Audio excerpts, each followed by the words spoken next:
Welcome to the Business Spotlight series. My name is Everardo Resendiz, also known around here as Coach Ever. I am an executive and business coach here at Action Coach in Northwest Louisiana. Today, I have Doug Miller.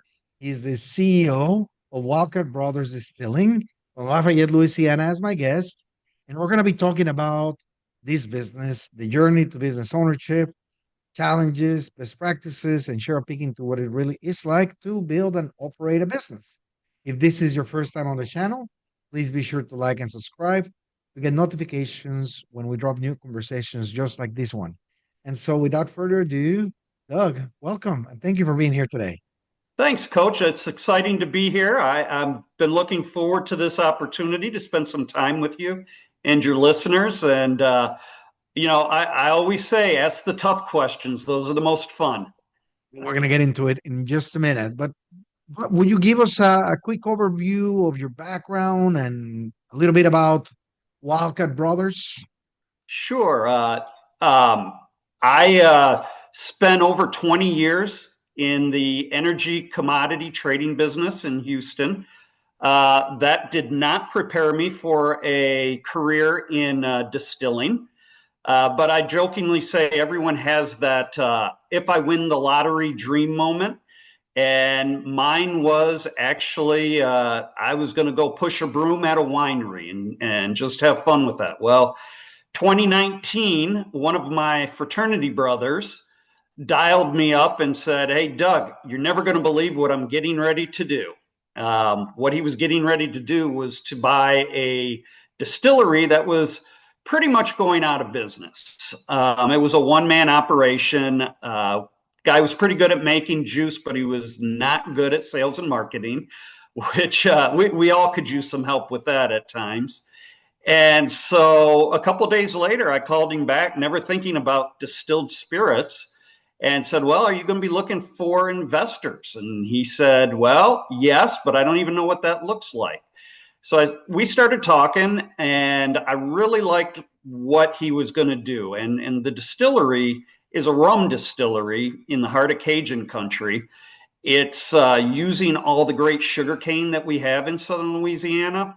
In fact, all of the raw sugar that we use is grown within 50 miles of our distillery.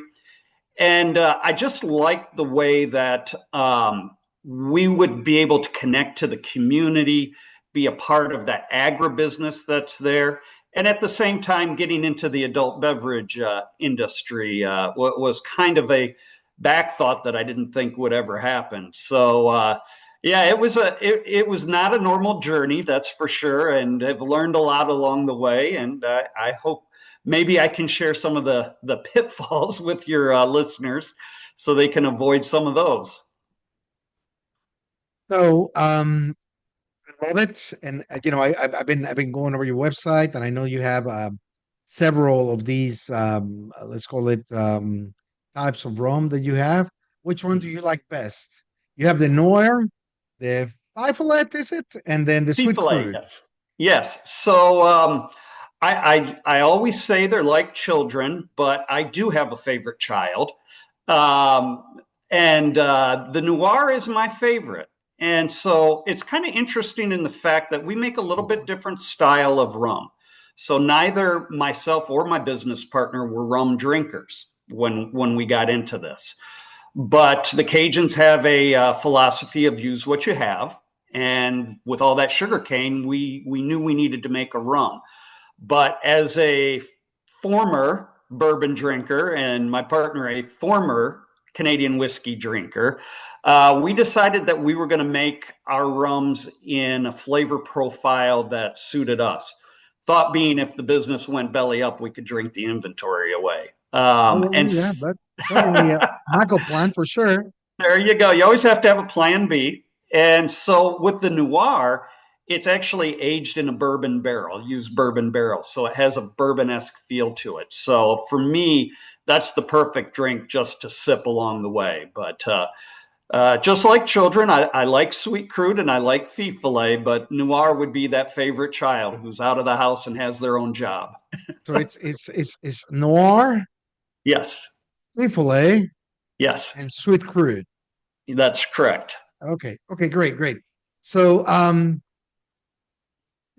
set the stage now for the viewers. You have been now doing these for how long? So all those first conversations started in the fall of 2019.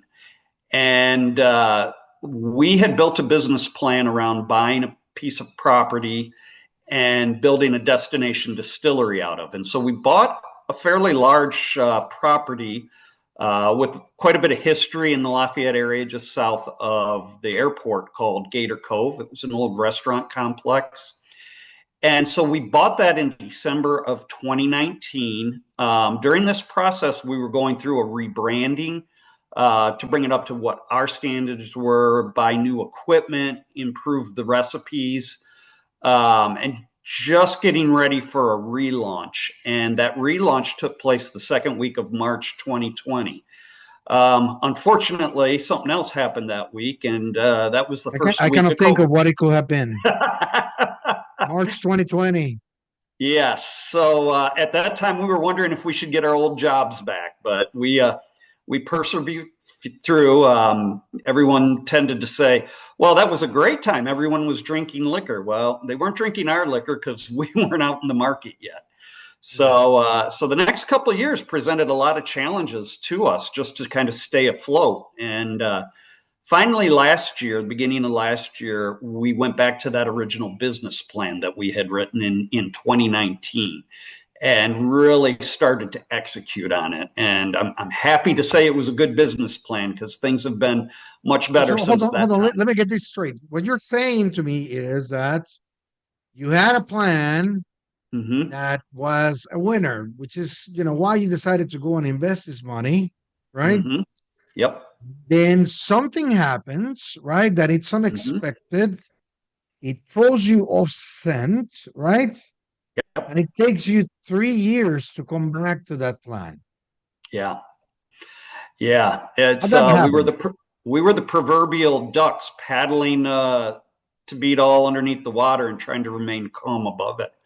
Um, with 2020, we weren't really able to have very many sales at all. I mean, it was basically a Yeah, throwaway year, but all of a sudden we have mortgage payments, insurance payments, trying to build the company out. So we had to scramble. We had to, as you say, we had to change the plan, and that plan became, let's send our products out to any state, any distributor that will take it. And so we started selling not only in Louisiana, but in 8 other states during those first couple years. And again, just to kind of keep the lights on, the doors open, it was kind of chasing checks. And I think a lot of businesses get into that habit that's is right. you're nervous about that immediate need, and you're not paying attention to the future. It's just, what can I do to keep the lights on today?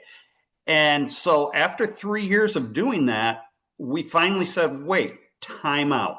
It's a scary proposition, but let's go back to that original plan. So that's Um, what I'm looking for here, Doug.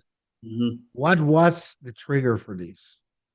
Something Change in had to leadership. happen. Yeah, change in leadership. My business is a corporation. So I have other investors who've given money into the company. We had a board of directors, mostly an independent board. And then we had brought in a CEO from outside our group. We thought that that would do well by us. It actually didn't. And so in January of 2024, I took over the reins as the CEO.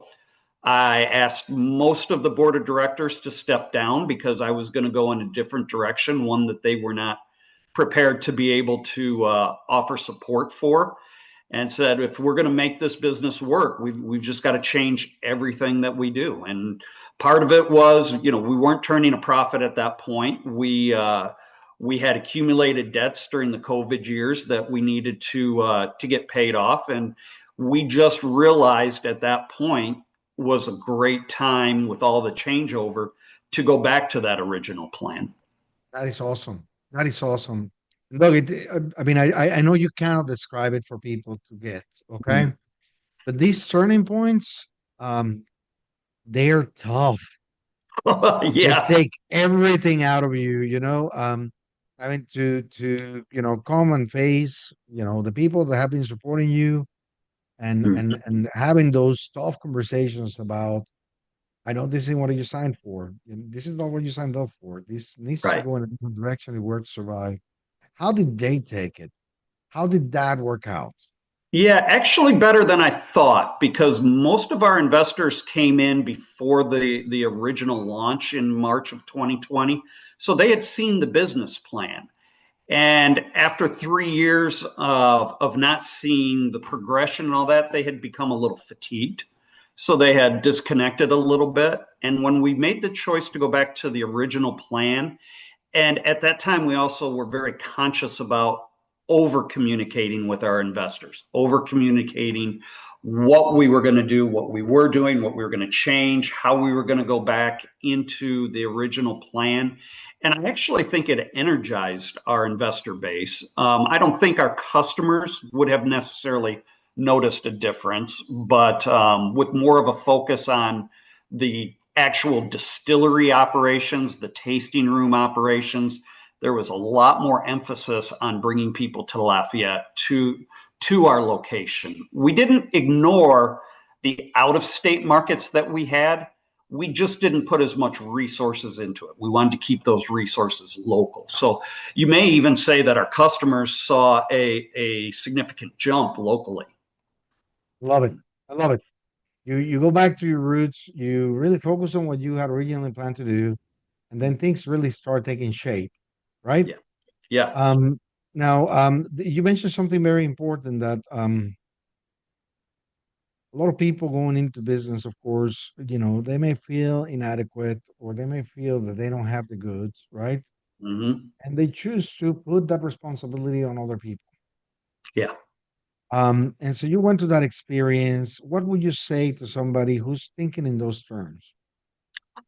You got to know what your core is.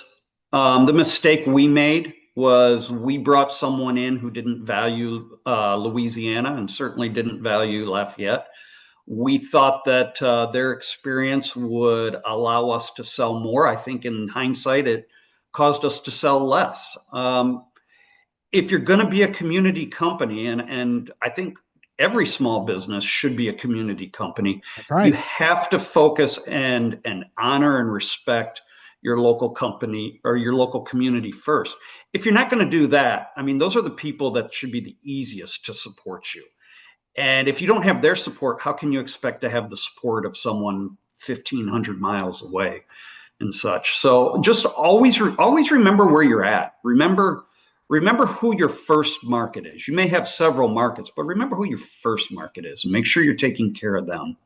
That's right. That's right. Maybe that's true as it can be message that everybody needs to hear. So let's move on to what makes your business so special, right? So Yes. you're producing rum, right? Mm-hmm. You're not the only person in the country producing rum that is crafted, right? So That is what true. makes your business different? What makes it unique? Yeah, Why great, should we try your products? great question.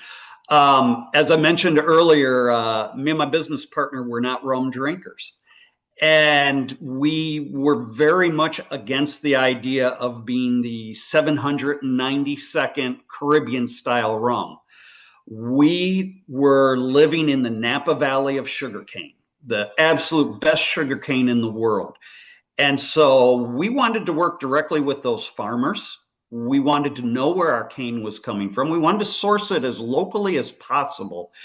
And we also wanted to come up with a flavor profile that was uniquely American and uniquely Louisiana. And so when you're talking about American rum companies, there are actually only a handful that are using U.S. sugarcane. Now, we have three areas that grow sugarcane in the U.S. That's Hawaii, Louisiana, and Florida. And even at that, we still have American rum companies that are importing molasses. Well, we use raw sugar grown in our backyard. It's going to be a different flavor profile than the Caribbean style. It's not going to be that super sweet made from molasses. It's going to be a little cleaner, a little crisper taste to it. When we talk about our aged products, it's going to have a little bit more of a bourbon-esque feel to it. Although it still retains that natural sweetness of a rum. The other thing that really sets us apart, and something that's really vital to our mission, is that we have no additives, no chemicals, no sweeteners in our product. There's only three things that we put into our product, and that's raw sugar, water, and yeast.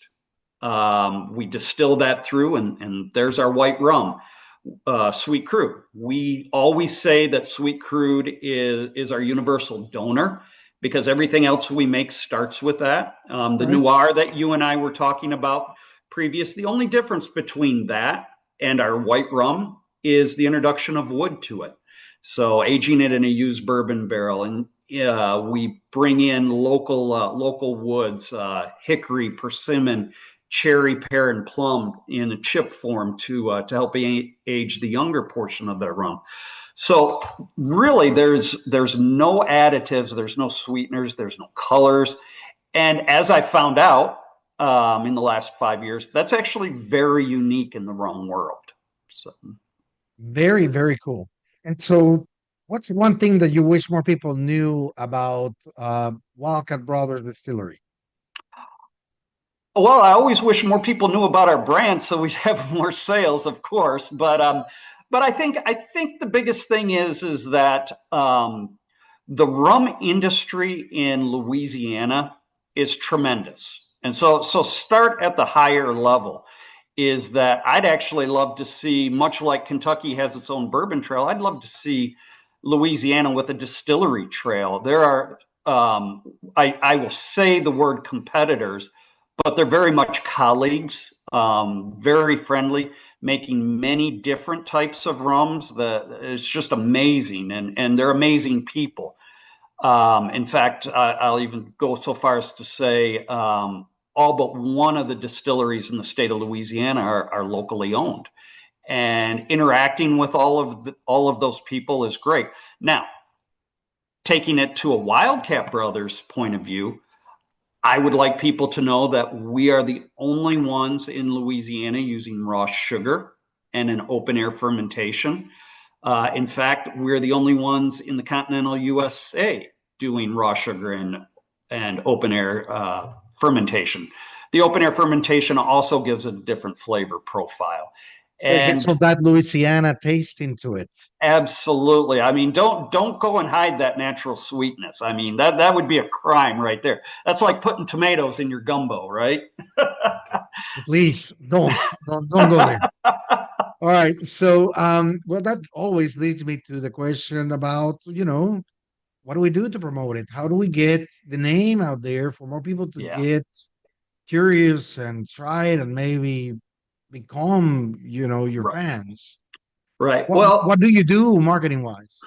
Yeah. Well, again, I want to look at the state. Our goal as a company is to always promote Louisiana, Lafayette, and Wildcat Brothers, and quite honestly, in that order. And so, to that effect, we have worked very closely with the Louisiana Travel Association. The team over there is second to none throughout the country in being able to promote all of the distilleries and all of the great things that Louisiana has to offer. We also work with the Lieutenant Governor's office hand in hand. He's been to our location on several occasions. We have the ability to call his office directly. His office is so gracious in taking our phone calls if we have needs and all that. These are the two main drivers to support Louisiana. And so we can then we can work with them to create a macro marketing program. If that means that we have to go to any of their events, we're going to do that. I'll be in Baton Rouge on Thursday next week at an event, the Spirits of Louisiana, representing our brand, but all the distilleries will be there that night. And we just worked a couple weeks ago at a Louisiana Travel Association golf tournament, supporting all of the guests that they were bringing in. So we want to do that. as much as possible. Then breaking it down, going in and working with the Lafayette Travel Association and the great team they have there. Same with the team in Broussard, which is just the immediate south of us. So if you get the idea, our marketing revolves around people, you'd be right. There is It sounds heavily involved with public relations and community minded type events, right? absolutely. I can't write $100,000 checks to be the title sponsor of a golf tournament, a professional golf tournament, or be the New Orleans Saints official rum. That's just not in my wheelhouse for my size company. But if I can talk to people, I can get the word out. I can have them taste our products, whether it's at an event or something. That's going to be the most effective form of marketing. Now, do we do print? Yes, we do a little bit. Do we try to get on podcasts every chance we get? Do we do a little geofence marketing through Google and Instagram and Facebook? Sure, we do. But we have to be really laser focused on how those dollars are spent. Again, going back to any small business, your resources are limited. We do want to try and get as much earned media as possible, and then the paid media to augment that. And so, who's really your client, Doug? Do you have a persona Yeah, in mind? yeah. So our client, from a business perspective, is generally going to be white tablecloth restaurants. Hmm. And I say that because our product is a more premium product. It's not going to be the jug bottle on the bottom of the shelf. We actually are in several Michelin star restaurants up in New York, of all places. It's been a great market for us. Why do we go after that? Generally, because from a price point, it works well. But number two, getting on cocktail menus exposes people to our products.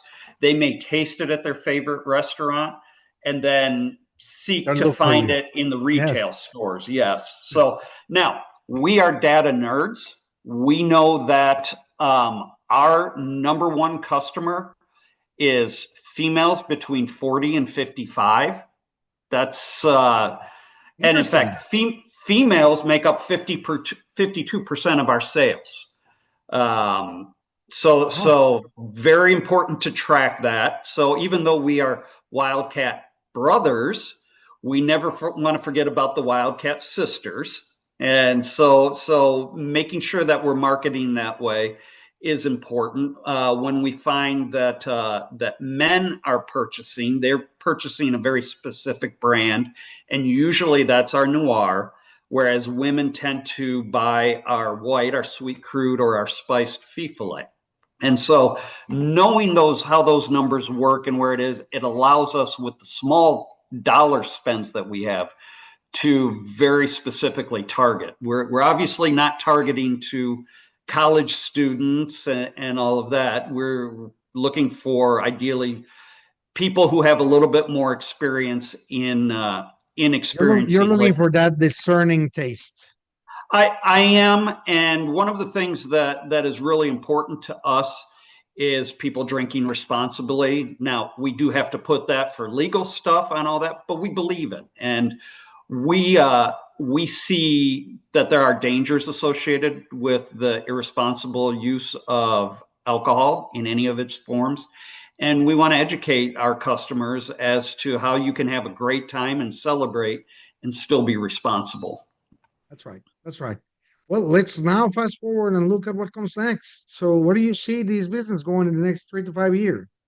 Yeah, that's we have really focused the last year and a half on Louisiana. We're going to continue doing that.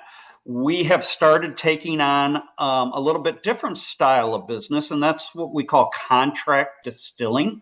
So, what that can be is another distillery who doesn't actually produce a rum, have us produce it for them in a bulk form, ship the bulk containers, usually in 1,000-liter containers, to them for them to package, and it allows them to get into the space without having the expense of all of the equipment and staffing. We actually just signed a contract with a company out of Virginia to do trophy bottles for them. They're going to give a trophy bottle of our rum to every single one of their employees in the spring. So we've done some contract stuff like that. We even get down to we had an individual who was turning 60 and his wife wanted to do a 50 bottle run with a special label on it to celebrate his birthday. So it's outside of the norm of what you normally think as the business. We're going to continue leveraging in the restaurants, certainly in the bars, and add more retail. When we start looking 3 to 5 years out, we're going to have to expand outside of Louisiana, more so than what we are right now. And so I think that's an exciting and scary proposition, because it also means that we need to grow the size of the company. It is. And there may even be a location change for us in the near future. So we're having some conversations right now about maybe moving down the street a little bit, and there's some interesting opportunities there. So hold on. I mean, I may be too far out there, but I'm thinking of, a small space in Times Square where Wildcat Brothers is actually having a tasting room, right? Well, I will tell you that one of our favorite restaurants in Manhattan is part of the John George Restaurant Group, which is a Michelin star restaurant, and we have been very happy in the way that they show our cocktails off to their customers. And so the more we can have that, and then of course in Louisiana, we've had so many great restaurant groups. The Dickie Brennan's restaurant group in New Orleans immediately jumps out as just people that we love to do business with. We love to support because they've supported us for so long. A shout out to a local restaurant just south of us in Broussard called Misfits. They hosted us Friday night. Now, when we first started was the same time they first started, and they were one of our first placements ever, and have been a great partner with us. We had our investors in this past weekend, and they did a rum pairing dinner for us, and it was just a fabulous opportunity. So we love to continue partnering with people like that. I love it. I love it. Very good. And so we have certainly covered a lot of ground in this conversation today. I'm sure that if we just went ahead, we will talk for hours, Doug. I know we Um, would. but we do have a limited amount of time. We want to keep these so that it's accessible for everybody. And so, for those people who are watching, I highly encourage you to save these and come back a few times for an additional watch. There's a lot of great nuggets in here. And as we begin to wrap up, I have a few rapid fire questions. Doug, are you ready? Fire away. All right, quick top of head answers for each. What is the key to success for you? Uh, Focusing on your people, understanding your mission, and don't get outside the scope of what you want to accomplish. Don't let creep get involved in your business. Very good advice. What is your one piece of advice for other business owners out there? No one is going to support your business like you. If you don't feel the passion, don't do it. You've got to have that passion. When you're talking to your customers, they should be able to tell that you run that business, you own that business, because your voice should get excited and it should happen naturally. So be your own cheerleader. Don't be afraid to tell people what a great thing you're doing or producing or whatever your business is. Sage advice indeed. What is one book you're reading right now or you have read that you think everybody should read? Everybody in business. So I just got this book last week. I had a chance to spend some time with the author. The book is called Every Job is a Sales Job, and it's by Dr. Cindy McGovern. And it basically says, I don't care if you're the chief sales officer or the janitor.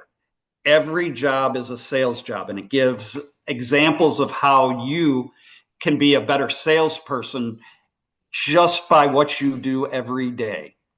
I love it. I love it. Very good. So there's a lot of things that you have gone through, and we did talk about that. That major break point for you when you decided to go back to the plan that you had originally. You had to reevaluate. You had to go through face all that, right? Those are Yeah. conflicts that happen, right? But there's always something like that going on. In my Mhm. experience, there's things that may not be as critical or may not be big right now, but they can turn into those. And so, if you had to choose only one area of your business that you could immediately improve tomorrow, what would that be? I think every business owner is going to have a smile when I say this, but it's cash flow. Yeah, Um, every business trying to start out is always going to have to make decisions based on their cash flow. And unfortunately, a lot of businesses fail because they never get a handle on that. And so that's a constant battle that we always have to pay attention to. Even when we start to get a little more comfortable with that, if you don't pay attention to it, it's going to get out of hand. It's going to put you in trouble again. And so, very you know, quickly. that's that's That's right. that's probably the biggest thing I keep my eye on, and I would recommend other business owners do the same. I love it. Thank you so much for that, Doug.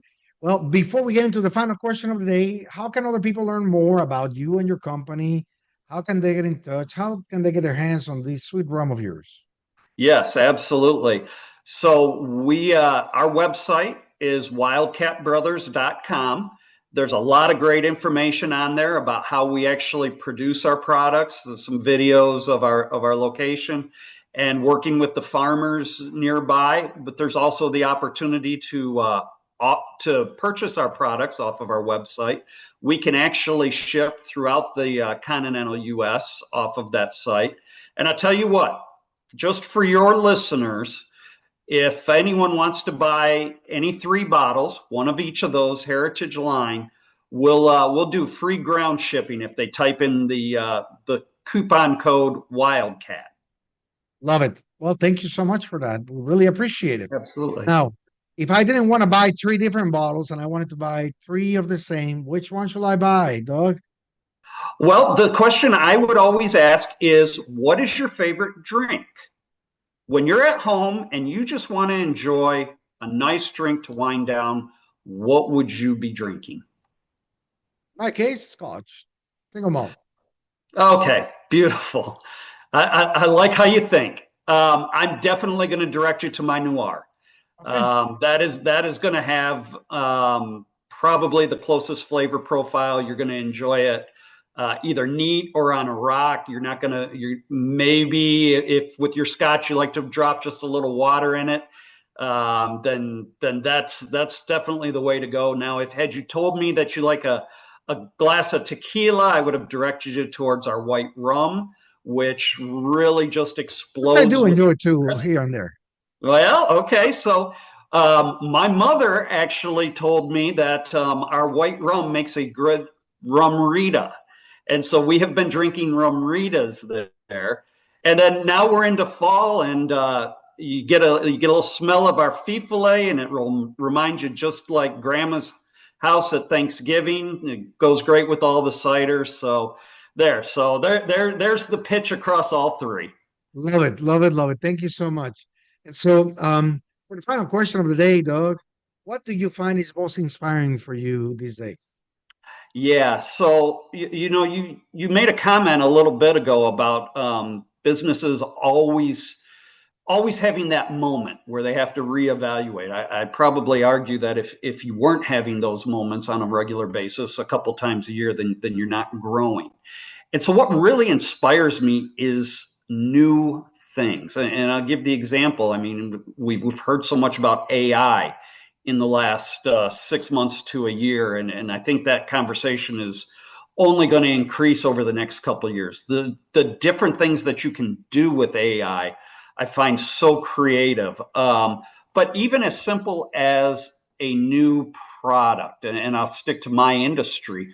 I'm very curious when one of my, and I'm going to say competitors, but I don't really mean that in a negative light because I'm a firm believer in a rising tide raises all ships.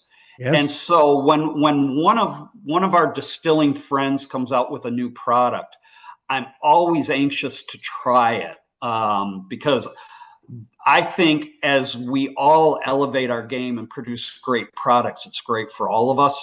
So I'm always looking for that new item. And then when we get a chance, being a small distillery, it's a lot of fun trying new stuff and having great accidents, as I like to say, where you don't you intended to go one way and it goes another way, and it was actually better than what you thought. So we've had some clunkers, we've had some big wins, but it never gets old playing and trying new things. I love it. Well, thank you, thank you, thank you so much for being with us today and sharing all these with us. Thank you to My the pleasure. audience for watching and sharing these. It's really an honestly, you never know who you might inspire by getting them to listen or see this interview. So make sure you share it around. And so until next time, make it a great day. Thank you, Doc, for being here. Thank you so much. See you later. Bye.